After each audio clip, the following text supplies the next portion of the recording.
আমাদের এখানে বাংলাদেশের first ever bite size nano burger রয়েছে এবং মেনলি আমাদের আপাতত এটাই আছে, এছাড়া রেগুলার বার্গারসগুলো রয়েছে। সো আসুন আমি দেখি কেমন হচ্ছে। আসলে ভাইয়া আমাদের দেখাবে।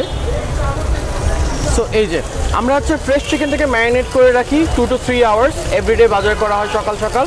দেন ওই ম্যারিনেশনটাকে এনে এখানে হচ্ছে চিকেনটাকে আমরা গরম গরম ভাজি, ভেজে কুক করার পর আমরা হচ্ছে গরম গরম এই বার্গারটাকে বানিয়ে কাস্টমারকে সার্ভ করি। এবং আমাদের এখানে কিন্তু হচ্ছে শুধু কিন্তু বাংলাদেশি না,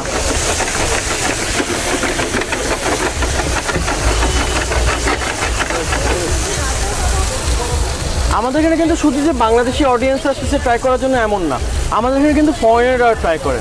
so hygiene, food safety A to Z এগুলো সব কিছু মেনটেন করা হয়।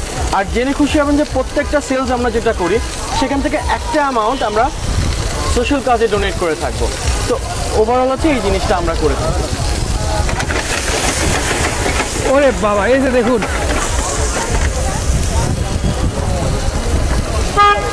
দেখুন এখানে কিন্তু অলরেডি শুরু হয়ে গেছে। ওরে বাবা, এই যে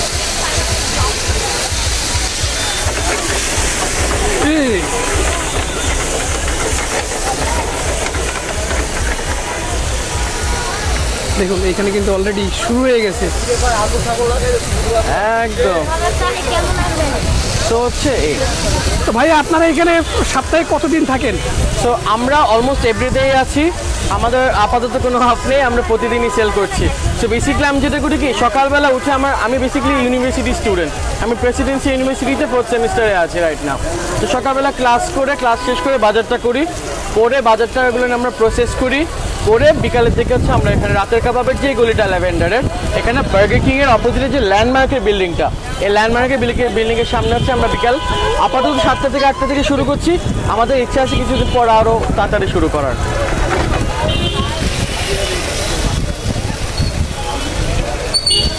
আচ্ছা দেখুন এই জায়গায় কিন্তু, আচ্ছা যেটা বানাচ্ছেন এটা সম্পর্কে একটু বলেন। ওকে, সো বেসিক্যালি আমার পড়াশোনার পাশাপাশি আমার কাছে মনে হচ্ছে আমার একটা এক্সট্রা ইনকাম সোর্স আমি করতে চাই।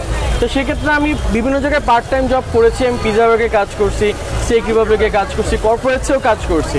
কিন্তু আমার কাছে মনে হলো যে আমার মানে অ্যাজ এ হিউম্যান বিং আমার পার্সোনাল যেই অ্যাচিভমেন্টগুলো আমি করতে চাই, জব করে it's really tough to do that, specially at this age.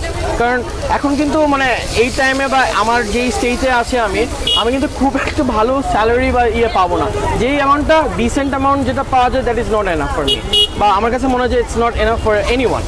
তো সেক্ষেত্রে আমার কাছে মনে হয় যে I should start something out for my self. And সেক্ষেত্রে হচ্ছে আমি চিন্তা ভাবনা করলাম যে আচ্ছা স্ট্রিট ফুড করবো।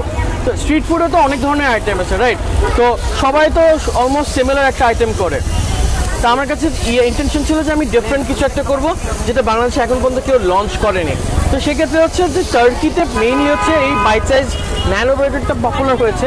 তো সেখান থেকে হচ্ছে আমি ইন্সপায়ার করেছি, এবং পাশাপাশি আমার ছোট ভাই যে আছে ও আমাকে সাজেস্ট করে যে ভাইয়া তুমি কিন্তু এই জিনিসটা করতে পারো। তো সব কিছু নিয়ে আমরা যখন আমাদের বাংলাদেশি টেস্ট বাডসের কথা চিন্তা করলাম, আমরা একটু R&D করলাম, এটাকে কুক করে যে কেমন কেমন রেসিপিস রেডি করা যায়, দেন আমরা একটা রেসিপি ফাইনাল করলাম, করে দেন হচ্ছে আমরা এখন স্টার্ট করেছি। যদিও মানে আমার খাবারটা কিন্তু মানে বাংলাদেশি প্লাস হচ্ছে বিদেশি যারা আছে সবাই খাচ্ছে।